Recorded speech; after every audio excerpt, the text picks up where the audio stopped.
Looks like we've circled back around to shot-on-video schlock. Haven't felt like this since the Crazy Fat Ethel 2 episode.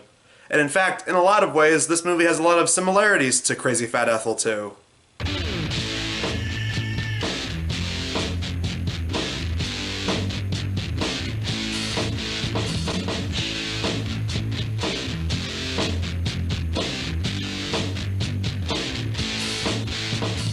So yes, we're looking at the straight-to-video film from the early 90s. It was shot on video, and it's called Prehistoric Bimbos in Armageddon City. This would be the part where I stop to read the IMDb description, but I'm not entirely sure if it has one. I'm gonna double check just to be sure. Holy shit, there actually is.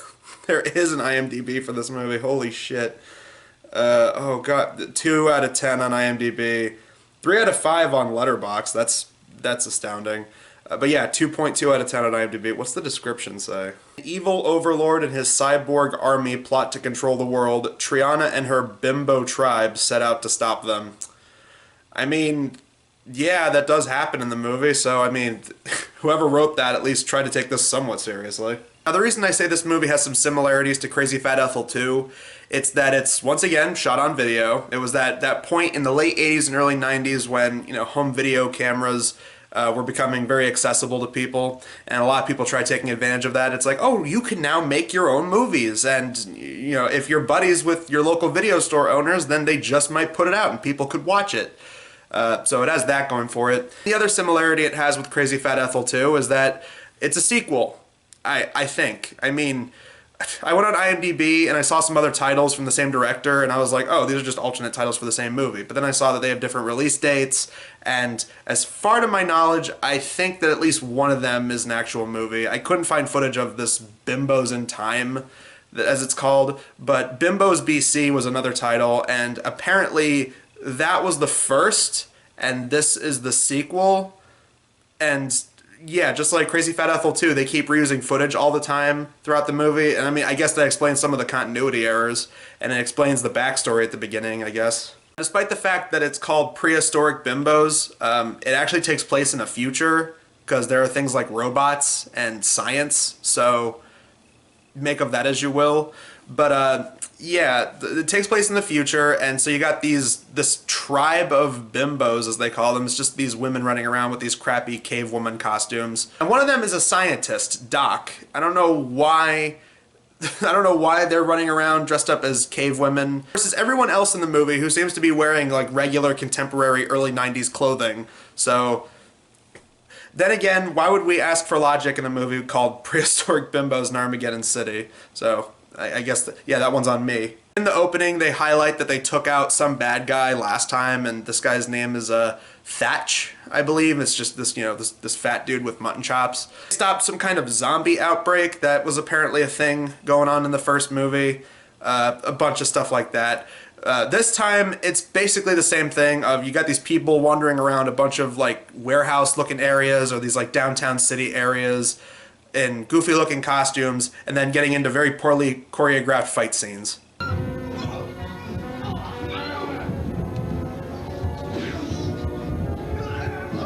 And spliced in between all of that, you have the occasional camera mugging from the actors. You guys wait here. I'm gonna ambush those robots and save the Bimbo. A lot of attempts at fourth wall humor where the characters openly admit that they're in a movie.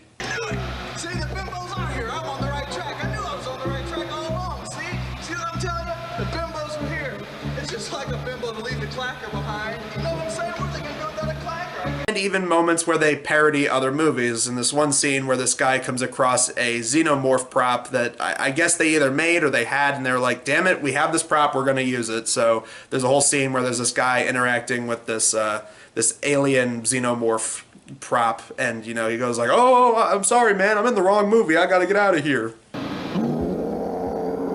Holy crap! Hey, easy with the tail, buddy. Easy with the easy with the tail. I'm talking easy now. I'm in the wrong movie. That's all there is to it. Wrong movie, understand? Now, this might be hard to believe, but this is actually even more guerrilla style filmmaking than something like Crazy Fat Ethel 2. Because Crazy Fat Ethel 2 felt like the people that made a movie back in the 70s wanted to do like an anniversary thing, and so they at the time technology was upgrading to where they now had these home video cameras, and they were like, oh, we can just make a movie with this. We don't have a budget, but we can just use this instead.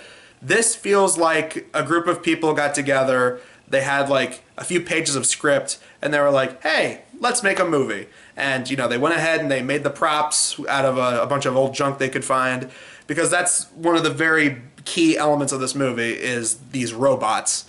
Life forms have been scanned in old Chicago. Numerous energy levels have also been radiated from the same locations. Electrical energies. Sir, minor life readings in the ruins near the old nuclear facility. There's a new villain introduced. Thatch teams up with this new guy called Nexus, who I guess is part robot. I mean, they said that they said he was a cyborg, so I'm assuming, yeah, he's probably part robot. And instead of just making his own robot army, he's apparently so ghetto he decides to hijack robots from some farmer guy, because the Bimbos come across him while they're trying to find Thatch. And they come across this farmer guy with this Jeff Foxworthy style mustache. They ask him oh, what happened? And he says that his robots got hijacked. I probably wouldn't have guessed that guy built robots. He looked like he was just a farmer, but alright, yeah. Nexus and Thatch apparently showed up and stole his robots and reprogrammed them to be part of his robot army to take over the world, I guess. Hey, what was that all about? I thought you were thieves or something. Thieves? Out here? Sure thing. Some weirdo in a spacesuit came and stole all my robots and everything. Said, thanks for contributing to the Nemesis Nation. And lastly, for the Bimbo side, you have John Apollo is his name, and it looks like a guy just trying to do a cosplay of Shaft. Like, he's got the black trench coat. Looks like he's trying to be like a 70s blaxploitation badass. It also results in one of the funniest parts of the movie when he does this limp-wristed runaway.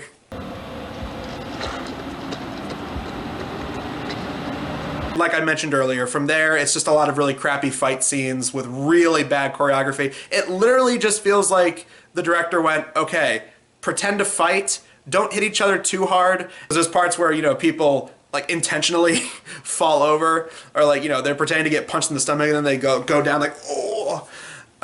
You just have to see the fight choreography that's in this. Just here's a highlight reel of that.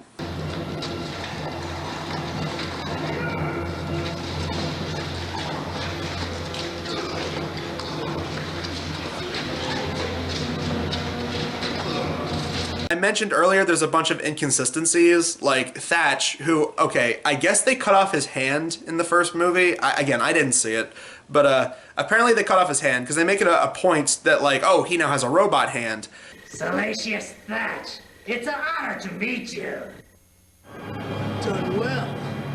And thank you for the new me. And there's just this part of him driving around and he has both his hands instead of one of them being a robot hand, and I'm just like, wait, is that footage from the first movie that they reused? Or was it that because the robot hand's pretty massive, so I'm assuming maybe they wanted him to be using both hands on the wheel. I couldn't tell what was up with that. It's oh, now he has both hands again, and then in the next scene he has a robot hand again.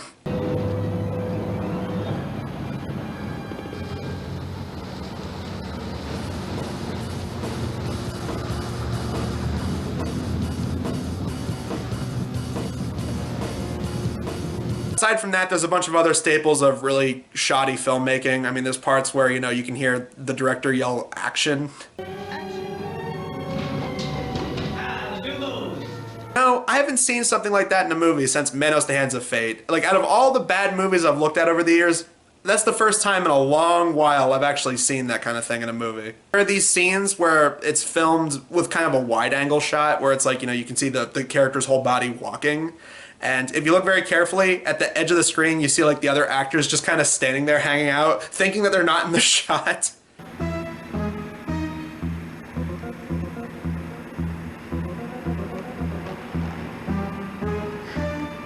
There's a couple scenes where, and I'm assuming they did this because they were proud of these stunts, but there's parts where they do these these car chase type scenes where it's you see cars like trying to chase after one another, and they show them from multiple angles, and yet, as cheap ass as it was still nowhere as annoying as the constant jump cutting madness that was going on in Getaway.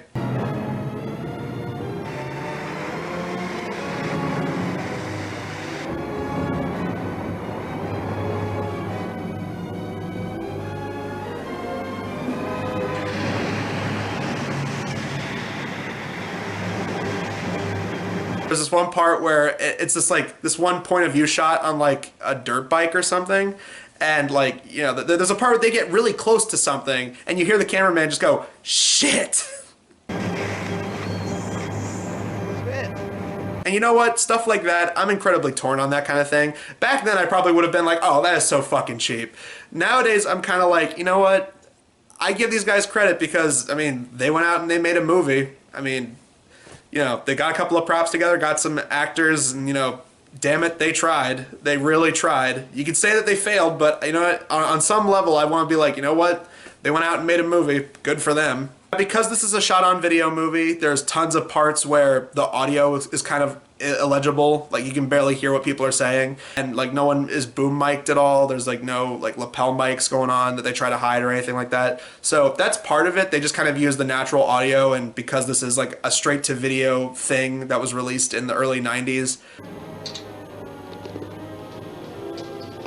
Hello?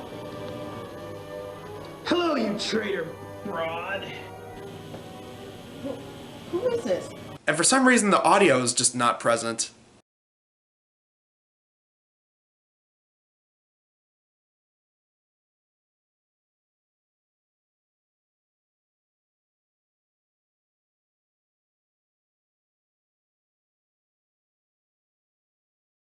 I'm just going to try and speed through the rest of the plot, because really, there's not a whole lot to mention. They get taken in by these robots who are part of Nexus's army. Eventually, Nexus and Thatch start fighting over who's going to be the one to rule them all, because Nexus says that he's sick of being Thatch's lackey. So yeah, it becomes a power clash. It's time for you to be my gopher.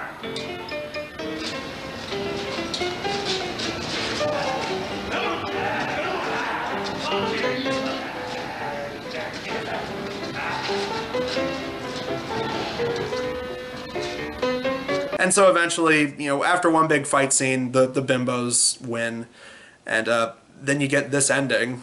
After all, you guys own it. Well, why would you do that for us? Yeah, even my mama isn't that generous. What do you want in return? Easy. Just return for another sequel. I don't even know what to say. I really don't. The movie just kind of stops. Oh, and the version of the movie that I watched, there's also stuff after that where they advertise a couple of other movies. Got one in here. Let's see where it is.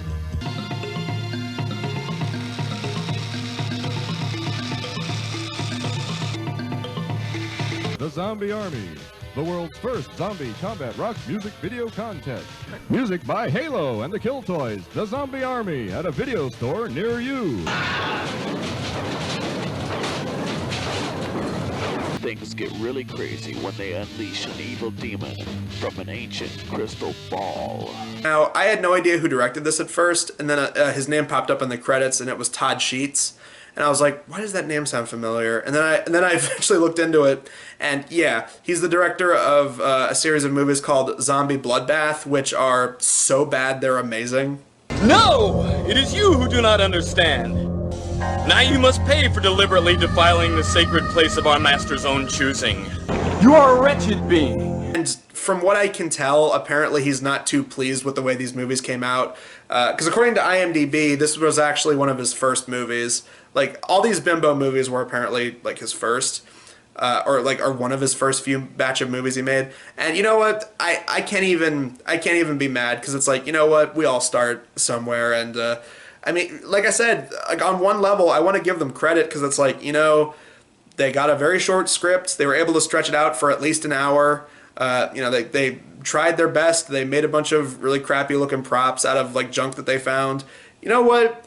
every filmmaker starts somewhere, and, you know, I think on some level that does deserve to be somewhat commended. At the same time, though, unless you're into watching a bunch of Z-grade schlock like this to watch and, you know, possibly make fun of, yeah, I wouldn't recommend this movie. I mean, like, the thing is, it's a very short movie. It, like, clocks in at, like, just barely an hour. So it's like, if you want a short movie that you can laugh at how stupid it is, you know, if you're able to even comprehend what the hell's going on between all the weird random shit and all the dialogue that's kind of muffled and impossible to understand, I would say that if you enjoy movies like this, whether it's ironically or you enjoy this kind of guerrilla level filmmaking and you want to learn from it, yeah, then absolutely check this movie out. If you're looking for an actual movie and, like, you know, you're not into these kind of movies, then yeah, obviously don't watch this kind of crap. And honestly, I probably wouldn't have watched it unless I was doing a video on it.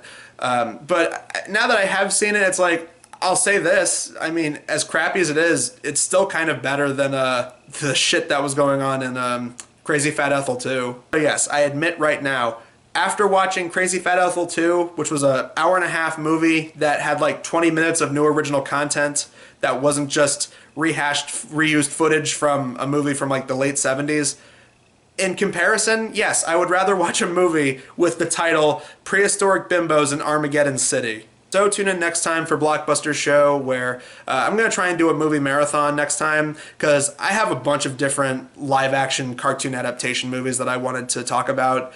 And so next time, I'm going to try and do another movie marathon style video where we're looking at multiple movies in one video, and we're going to try and break down which one was the best, which one was the worst of the bunch, that kind of thing. These were all going to be separate reviews at first, but then eventually I was like, man, you know what? Haven't done a movie marathon in a while. And, you know, there's a reoccurring theme, so, you know, that'll be a great way to kind of, you know, organize the video and look at a bunch of different movies in one. So, yeah, look forward to that next time. Bunch of crappy live-action cartoon adaptations. I don't know if that's going to be better or worse than what we did today. Because Prehistoric Bimbos and Armageddon City, it's bad, but, I mean, compared to, like, you're taking Smurfs and having them do air guitar...